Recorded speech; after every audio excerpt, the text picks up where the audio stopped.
Hello बच्चों, क्या हाल चाल। गुड। उम्मीद करता हूँ सारे बच्चे अच्छे से होंगे, अच्छे से पढ़ रहे होंगे। बच्चों फिर से आया हूँ मैं एक नई वीडियो को लेकर, जिसमें हम डिस्कस कर रहे थे क्लास 12 की इलेक्ट्रोस्टैटिक्स में, जिसमें हमने प्रीवियस वीडियो में बच्चों डिस्कस करा था बच्चों इलेक्ट्रिक फील्ड गॉस थ्योरम कर रहे थे हम। गॉस थ्योरम में हम एप्लीकेशन डिस्कस कर रहे थे। इसमें हम डिस्कस करता है electric field due to point charge, electric field due to infinite line charge की वजह से। ठीक है बच्चों, आज हम जो डिस्कस करने वाले बच्चों electric field due to a plane sheet, जिसमें हम सिंगल शीट भी देखेंगे और डबल शीट भी देखेंगे, जिसमें लिनियर चार्ज डेंसिटी सेम भी होते हैं और डिफरेंट भी होते हैं बच्चों। ठीक है, और बच्चों आप इस वीडियो को एकदम लाइन से देखिएगा, एकदम सीक्वेंस से देखिए, क्योंकि मैंने इस पूरी इलेक्ट्रोस्टैटिक यूनिट्स को छोटे छोटे पार्ट्स में बनाया हुआ है, ताकि आपको बहुत अच्छे से क्लियर हो जाए चीजें। ठीक है, आपको कहीं प्रॉब्लम ना हो, क्योंकि लिंक एक दूसरे से बनते जा रही है। ठीक है, आ रही बात समझ? तो बिना टाइम को वेस्ट करे स्टार्ट करते हैं बच्चों। ठीक है, electric field due to electric topic लिखता हूं पहले यहाँ पे, electric field due to a infinite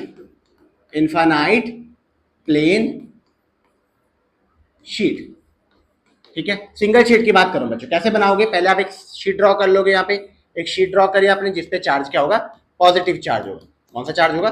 positive charge. आपको बेसिकली बताना है यहाँ पे इलेक्ट्रिक फील्ड बताना है आपको बच्चों। ठीक है, इस इलेक्ट्रिक फील्ड बताना है आपको इस पॉइंट पे। आपको मालूम प्लेन शीट कैसे, मान लो जैसे ये क्या है, मान लो जैसे कॉपी वाली, ये कॉपी है, इस पे बताना आपको इलेक्ट्रिक फील्ड शीट पे। इस पे पॉजिटिव चार्ज है, यहाँ पे पॉजिटिव चार्ज, तो इसके इलेक्ट्रिक फील्ड दो तरीके से कैलकुलेट होगा बच्चों, एक इस तरफ से, एक इस तरफ से। दोबारा बताता हूँ बच्चों, प्लेन शीट के मतलब कुछ ऐसे रखी हुई शीट, और इस पे चार्ज क्या है? पॉजिटिव चार्ज, इस तरफ पे भी, इस तरफ पे। तो इलेक्ट्रिक फील्ड दो तरीके से कैलकुलेट होगा, इस तरफ से और एक इस तरफ, क्योंकि एरिया वेक्टर क्या दो होंगे ना, एक एरिया वेक्टर इस तरफ से परपेंडिकुलर और एक इस तरफ के परपेंडिकुलर। तो कैलकुलेट करते बिना टाइम को वेस्ट करे। तो होता क्या, इससे इलेक्ट्रिक फील्ड को लाइन को चाहिए होगा, यहाँ पे इलेक्ट्रिक फील्ड लाइन एक ये होगी और एक इलेक्ट्रिक फील्ड लाइन ये होगी। कोई दिक्कत यहाँ पे? और एरिया वेक्टर क्या होगा इसका, बोलो? डी एरिया वेक्टर इस तरफ होगा और एक डी वेक्टर इस तरफ होगा। कोई दिक्कत नहीं यहाँ पे। तो आपको दोनों सरफेस के लिए कैलकुलेट करना। दोनों सरफेस के लिए कैलकुलेट करने के लिए आप सबसे पहले क्या बनाओगे? एक गॉसियन सरफेस बनाओगे बच्चों। एक गॉसियन सरफेस बनाई मैंने यहाँ पे, एक गॉसियन सरफेस बनाई मैंने यहाँ पे। ठीक है, एक गॉसियन सरफेस बनाऊंगा मैं यहाँ पे, जिसका एरिया कितना हो जाएगा बच्चों? डी एरिया हो जाएगा। कोई दिक्कत नहीं यहाँ पे। आप क्या रखोगे यहाँ पे? इलेक्ट्रिक फ्लक्स जो होता है यहाँ पे किसके इक्वल होगा? अच्छा, इसको मैं नाम देता हूँ बच्चों ए नाम, और इसको नाम देता हूँ बी। दो पॉइंट पे बताना ना आपको। तो आप क्या करोगे यहाँ पे? Electric flux E vector dot D A vector किसके लिए कैलकुलेट कर रहे हो आप? इसको आप ए नाम दे दो बच्चों, इसको नाम क्या दे दो आप? ए नाम दे दो, ए के लिए। Plus electric flux E vector dot D A vector, कौन सी सरफेस के लिए? बी। दो के लिए कैलकुलेट कर रहे हो ना, एक इस तरफ एक साथ ही कैलकुलेट कर दे रहा हूँ, क्या दिक्कत उसमें? और ये बताया था आपको क्लोज सरफेस के लिए होता है। मुझे एक बार बताओ, इलेक्ट्रिक फील्ड और एरिया वेक्टर में दोनों में एंगल कितना बन रहा है? 0 डिग्री। यहाँ पे बोलूं मैं इलेक्ट्रिक फील्ड भी इस तरफ और एरिया वेक्टर भी इस तरफ। मुझे एक चीज बताओ ना, अगर मैं इसकी बात करूं, चार्ज क्या है? पॉजिटिव चार्ज, पॉजिटिव चार्ज की वजह से इलेक्ट्रिक फील्ड का आउटवर्ड होता है, इसका एरिया वेक्टर भी क्या? आउटवर्ड। तो दोनों के बीच में एंगल कितना? एरिया वेक्टर और इलेक्ट्रिक फील्ड में 0 डिग्री। इसकी बात करो यहाँ पे, इलेक्ट्रिक फील्ड इस तरफ होगा, एरिया वेक्टर भी इस तरफ है, तो दोनों में एंगल कितना है? 0 डिग्री। ठीक है, तो दोनों के लिए क्या हो जाएगा यहाँ पे, बोलो? अच्छा, बात करो यहाँ पे फ्लक्स की, ई क्या दोनों के लिए सेम है? इलेक्ट्रिक फील्ड यहाँ भी सेम है, यहाँ भी सेम है। ई को आप बाहर ले लो यहाँ पे, और यहाँ पे रख दो आप क्या? डी ए वेक्टर और प्लस ई वेक्टर अलग रख दो यहाँ पे। ये क्या आ जाएगा यहाँ पे? D A vector. कोई दिक्कत नहीं यहाँ पे। फ्लक्स क्या आ जाएगा बोलो बच्चों? ये आ जाएगा यहाँ पे ई। वैल्यू पुट करो, एरिया इसका ए पुट कर दो, इसका भी एरिया क्या है? ए पुट कर दो। टोटल एरिया क्या है? ए रख दो, क्या दिक्कत है? तो फ्लक्स आ जाएगा यहाँ पे, टोटल दोनों ऐड होंगे 2e a के। तो फ्लक्स किसके इक्वल है बच्चों? 2a के इक्वल है। और आपको बहुत अच्छे से पता है फ्लक्स जो होता है यहाँ पे, फ्लक्स किसके इक्वल होता है बच्चों? q अपॉन एप्सिलॉन नॉन के इक्वल होता है। तो वैल्यू पुट करो यहाँ पे, तो वैल्यू पुट करोगे तो यहाँ पे क्या होगा? 2e a q enclosed upon epsilon naught के इक्वल है। बोलो समझ में बात? और आपको मालूम ही है, सरफेस चार्ज डेंसिटी की बात करूं, ये क्या है बच्चों? सरफेस चार्ज डेंसिटी है। इसमें क्या होती है? सरफेस, इसको दूसरे पेन से लिखते हैं ना, सरफेस चार्ज डेंसिटी। ये सरफेस चार्ज डेंसिटी, और सरफेस चार्ज डेंसिटी जो होती है वो कितनी होती है? सिग्मा। ये होती है क्यू अपॉन ए के इक्वल होती है। क्यू अपॉन ए के इक्वल होती है, तो वैल्यू पुट करो यहाँ पे, सिग्मा किसके इक्वल हो जाएगा? क्यू अपॉन ए के इक्वल। तो क्यू किसके इक्वल होगा बच्चों? सिग्मा इंटू ए के इक्वल होगा। वैल्यू पुट करो यहाँ पे, तो वैल्यू पुट करोगे 2e a किसके इक्वल होगा? सिग्मा इंटू ए अपॉन एप्सिलॉन नॉन के इक्वल। ए से कैंसिल आउट कर दो, ए की वैल्यू कितनी आ जाएगी? ए की वैल्यू आएगी, ये क्या 2 मल्टीप्लाई में डिनोमिनेटर में आ जाएगा, तो सिग्मा अपॉन क्या आएगा? 2 एप्सिलॉन नॉन के इक्वल आ जाएगा बच्चों। Electric field due to a plane sheet किसके इक्वल है? सिग्मा अपॉन 2 एप्सिलॉन नॉन के। ब्लर तो नहीं हो रही वीडियो? वीडियो ब्लर नहीं हो रही बच्चों, ठीक है। तो electric field due to a plane sheet किसके इक्वल आएगा, सिग्मा अपॉन 2 एप्सिलॉन नॉन के इक्वल। दोबारा लिखता हूं यहाँ पे, तो इलेक्ट्रिक फील्ड किसके इक्वल आया, सिग्मा अपॉन 2 एप्सिलॉन नॉन। तो इससे क्या देखने को मिला बच्चों, इससे आपको ये समझने को मिला कि प्लेन शीट की वजह से इलेक्ट्रिक फील्ड जो होता है इंडिपेंडेंट होता है आर के। इसके इंडिपेंडेंट, अगर मैं ग्राफ बनाऊं किस किस का, आर और ई का ग्राफ बनाऊं, तो ये ग्राफ कुछ स्ट्रेट लाइन बनेगा बच्चों, parallel to the x axis. ये कैसे बनेगा, parallel to the x axis, या आप बोलोगे इसमें independent, independent to distance. Independent क्या होता है बच्चों, डिस्टेंस। तो समझ में आया बच्चों, इलेक्ट्रिक फील्ड ड्यू टू क्या, प्लेन शीट किसकी वजह से होगा, equal to sigma upon 2 epsilon naught, ठीक है। सेकंड डिस्कस करते हैं बच्चों इलेक्ट्रिक फील्ड ड्यू टू, ध्यान से देखना जरा। इलेक्ट्रिक फील्ड, तो सिंगल शीट से ना एक काम करते थे, दो शीट लेते चलो, दो शीट लेते चलो, दो शीट लेते, इस पे मान लो चार्ज क्या है, पॉजिटिव चार्ज है, डिस्कस करें बच्चों ध्यान से देखना। और इस पे दूसरे पे चार्ज भी क्या है, पॉजिटिव चार्ज। इस पे भी कौन सा चार्ज है, पॉजिटिव चार्ज, ठीक है। मैं क्या कर रहा हूँ, इस पे जो सिग्मा सरफेस चार्ज डेंसिटी, इसको मैं मानता हूँ बच्चों, इस पे जो मानता हूँ सरफेस चार्ज डेंसिटी सिग्मा 1 मान लेता हूँ, और इस पे भी सरफेस चार्ज डेंसिटी कितना है, सिग्मा 2।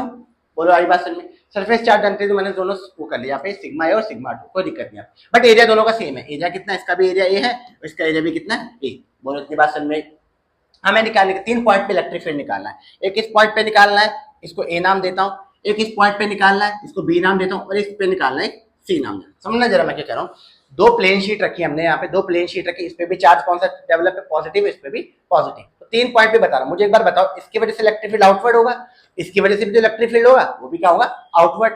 बात करो साइड पे निकाल, तो इसकी वजह से इलेक्ट्रिक फील्ड बाहर की, और इसकी वजह से भी क्या होगा, बाहर, और दोनों के बीच में भी तो इलेक्ट्रिक फील्ड होगा। मतलब कहने का मतलब, दो प्लेन शीट रखी हुई है, आपको 3 पॉइंट पे इलेक्ट्रिक फील्ड बताना है। एक तो दोनों की सरफेस से इस तरफ, एक दोनों की सरफेस से इस तरफ, और एक दोनों की सरफेस से बीच में। तो एक एक करके कैलकुलेट करते हैं। पहले ध्यान से देखो, मुझे एक बार बताओ, इलेक्ट्रिक फील्ड ड्यू टू इस पे बी की बात करूं, मुझे बताओ इलेक्ट्रिक फील्ड ड्यू टू इस सरफेस पे क्या होता है, आउटवर्ड, आउटवर्ड होगा, कोई दिक्कत नहीं। इसको नाम मैं देता हूं बच्चों E1, इसको ए, इसको काम नाम दे, सिग्मा 2 दिया ना, इसको E2 नाम दे दो बच्चों, क्या नाम होगा, E2। इसकी वजह से भी इलेक्ट्रिक फील्ड क्या होगा, आउटवर्ड तो होगा, तो यहाँ पे क्या नाम दूंगा, E1। तो मतलब दोनों की वजह से इलेक्ट्रिक फील्ड क्या, आउटवर्ड। इसके यहाँ पे देखते हैं, पे कैलकुलेट करते हैं, इसकी वजह से इलेक्ट्रिक फील्ड क्या होगा, बोलो आउटवर्ड होगा, इसको नाम देता हूं मैं E1। बोलो आई बात समझ में। और इसकी वजह से भी इलेक्ट्रिक फील्ड क्या होगा, आउटवर्ड तो होगा, इसकी वजह से भी इलेक्ट्रिक फील्ड क्या होगा यहाँ पे, E2। बोलो इतनी बात समझ में आई, ठीक है। तो दो इलेक्ट्रिक फील्ड यहाँ पे, अब बीच की बात करो तो यहाँ पे देखो इलेक्ट्रिक फील्ड, देखो इसकी वजह से कुछ ये होगा जिसको नाम दिया मैंने E1, और इसकी वजह से इलेक्ट्रिक फील्ड क्या होगा, बोलो इस तरफ E2। मतलब कहने का मतलब in between electric field subtract हो रहा है, जबकि आइदर साइड क्या हो रहा है, बोलो दोनों साइड क्या हो रहा है, आइदर साइड ऐड हो रहा है। तो मैं लिखता हूँ यहाँ पे एट पॉइंट, पहले लिखते हैं कि करके कैलकुलेट करते हैं, एट पॉइंट बी पे कैलकुलेट करूँ, तो आप बोलोगे यहाँ पे इलेक्ट्रिक फील्ड जो होगा यहाँ पे E, ये किसके इक्वल होगा, E1 प्लस E2 के इक्वल होगा। बोलो कोई दिक्कत। मुझे एक बार बताओ, अभी मैंने बताया था इलेक्ट्रिक फील्ड जो होता है सिंगल शीट कितना होता है, बोलो सिग्मा 1 लिखूंगा, क्योंकि सरफेस चार्ज डेंसिटी मैंने कितनी बोली इसकी, बोलो सरफेस चार्ज डेंसिटी मैंने, अच्छा E1 है तो E1 किसके लिए, सिग्मा 1 है, कोई नहीं, सिग्मा 1 अपॉन 2 एप्सिलॉन नॉन, क्योंकि भाई प्लेन शीट की वजह से सिग्मा अपॉन 2 एप्सिलॉन नॉन था ना, और दूसरे की वजह से क्या होगा, सिग्मा 2 अपॉन एप्सिलॉन नॉन के इक्वल। कैलकुलेट करो जरा यहाँ पे, तो कैलकुलेट करोगे यहाँ पे आ जाएगा, यहाँ पे एलसीएम लोगे, 2 एप्सिलॉन नॉन एलसीएम आ गया, सिग्मा 1 प्लस सिग्मा 2, तो ये आ जाएगा बच्चों यहाँ पे, ये आएगा 1 अपॉन 2 एप्सिलॉन नॉन ब्रैकेट में सिग्मा 1 प्लस सिग्मा 2 के equal. Electric field due to 2 plane sheet की वजह से ये आ जाएगा, ठीक है। इस साइड पे भी सेम वही आएगा, electric field due to sigma 1 upon 2 epsilon naught sigma 1 plus sigma 2। बीच की बात करूं बच्चों, इन बिटवीन, तो ध्यान से देखो जरा, मुझे एक बार बताओ ना, इलेक्ट्रिक फील्ड ड्यू टू इधर भी तो सेम ही आएगा, दोनों में ऐड हो रहा है, बीच में देखते हैं इन बिटवीन, इन बिटवीन मतलब कौन से वाले पॉइंट पे, एट सी पॉइंट। आप बोलोगे इलेक्ट्रिक फील्ड जो होगा वो होगा यहाँ पे E1 माइनस E2, हमें नहीं पता कौन सा ज्यादा है कौन सा कम, E1 माइनस E2 कर देते, क्या दिक्कत है उसमें। सिंगल शीट की वजह से क्या हो रहा है, sigma 1 upon 2 epsilon naught minus sigma 2 upon 2 epsilon naught के इक्वल। एलसीएम लो, यहाँ पे क्या आ जाएगा, 2 एप्सिलॉन नॉन एलसीएम आए, sigma 1 minus sigma 2 electric field, तो वैल्यू आ जाएगी बच्चों E इक्वल आएगी 1 अपॉन 2 एप्सिलॉन नॉन ब्रैकेट में सिग्मा 1 माइनस सिग्मा 2। हरी बात समझ में बच्चों, electric field due to a plane sheet जिसमें दोनों की सरफेस चार्ज डेंसिटी क्या करी मैंने, अलग अलग करी, बट चार्जेस क्या करे दोनों में सेम। आ रही इतनी बात समझ में, ठीक है।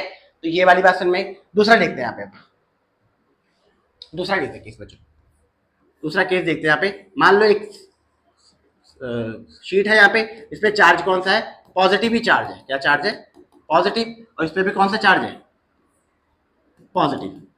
बट अब क्या कर रहा हूँ, सरफेस चार्ज डेंसिटी क्या है, दोनों की सेम है, दोनों की सरफेस चार्ज डेंसिटी लेता हूँ मैं यहाँ पे सेम, इसकी भी सिग्मा लेता हूँ और इसकी भी क्या लूंगा बच्चों, सिग्मा लूंगा। ठीक है, आपको पता है यहाँ पे दोनों की चीज ऐड होगी, यहाँ पे क्या होगी, दोनों की चीज सब्ट्रैक्ट होंगी, इसकी वजह से इलेक्ट्रिक फील्ड यहाँ होगा, इसकी वजह से इलेक्ट्रिक फील्ड यहाँ।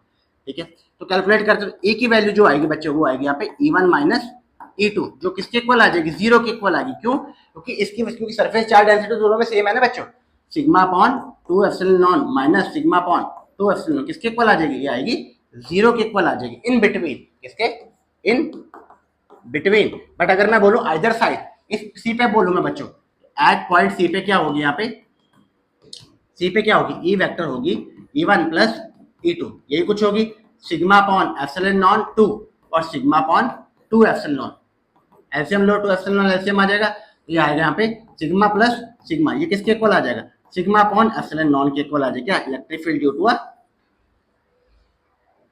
टू शीट की वजह से आइदर साइड। बोलो समझ में बात। ठीक है, अगर बात करूं बच्चों इसमें मैं दोनों अगर डिफरेंट कर दूं, यहाँ पे ध्यान से देखो जरा, मान लो अब एक पे चार्ज मैं पॉजिटिव ले रहा हूं और एक पे चार्ज क्या ले रहा हूं, नेगेटिव। ध्यान से देखना बच्चों, नेगेटिव लिया, तो मुझे एक बार बताओ पहले, 3 पॉइंट ले, तो एक ए पॉइंट लूंगा, एक ए पॉइंट लिया और एक सी पॉइंट लिया। मुझे एक बार बताओ, इसकी वजह से इलेक्ट्रिक फील्ड इन्वर्ट होगा, इसको सरफेस चार्ज डेंसिटी इसको सिग्मा 1 देते, इसको देता हूँ सिग्मा 2 देता हूँ, बोलो कोई दिक्कत। इसकी वजह से इलेक्ट्रिक फील्ड क्या होगा, इन्वर्ट होगा, क्यों, क्योंकि नेगेटिव चार्ज पे इनसाइड आती है, और इसकी वजह से इलेक्ट्रिक फील्ड क्या होगा, आउटवर्ड, E2। आगे बात समझ, यहाँ पे देखो इसकी वजह से इलेक्ट्रिक फील्ड कितना होगा, बोलो, ये होगा यहाँ पे E2, और इसकी वजह से इलेक्ट्रिक फील्ड क्या होगा, इस वजह से ये होगा E1। आ रही इतनी बात समझ, इसकी वजह से क्या होगा, आउटवर्ड, और इसकी वजह से भी क्या होगा, इनवर्ड, क्योंकि नेगेटिव चार्ज है तो क्या हो जाएगा यहाँ पे, अच्छा इसको E2 नाम दो, इसको E1 नाम दो। तो कहने का मतलब क्या है, आइदर साइड तो क्या हो रही है, सब्ट्रैक्ट होंगे, जबकि बीच में क्या होंगे, ऐड होंगे। इन बिटवीन की बात करूं, इन बिटवीन इलेक्ट्रिक फील्ड क्या होगा, ऐड होगा, जो किसके इक्वल होगा, E1 प्लस E2 के इक्वल होगा। ऐड करोगे यहाँ पे कितना होगा, sigma upon sigma 1 upon epsilon naught 2 और plus sigma upon 2 epsilon non, किसके इक्वल आ जाएगा बच्चों, 1 upon 2 epsilon naught sigma 1 plus sigma 2। ठीक है बच्चों, आ रही बात समझ में। तो ये चीज है, वीडियो देखते हो कितने मिनट की, ज्यादा बड़ी तो नहीं है वीडियो। ठीक है बच्चों, ज्यादा बड़ी नहीं, तो कैसा लगा बच्चों वीडियो, आप बताइएगा कैसा। ठीक है, आरी बात सुन। अब जो थर्ड पार्ट है बच्चों, उसमें हम जो डिस्कस करेंगे, इलेक्ट्रिक फील्ड ड्यू टू बोलो स्पेरिकल शेल और electric field due to a solid non conducting sphere, उन दोनों को मैं एक ही पार्ट में करने की कोशिश करूंगा बच्चों। ठीक है, तो कैसे रही वीडियो बताइएगा, अगर अच्छी लगी होगी वीडियो बच्चों तो वीडियो को लाइक करिएगा, चैनल को सब्सक्राइब करिएगा और वीडियो को जरूर अपने दोस्तों के साथ शेयर करिएगा। ठीक है बच्चों, मिलते हैं, ओके बाय। ठीक है।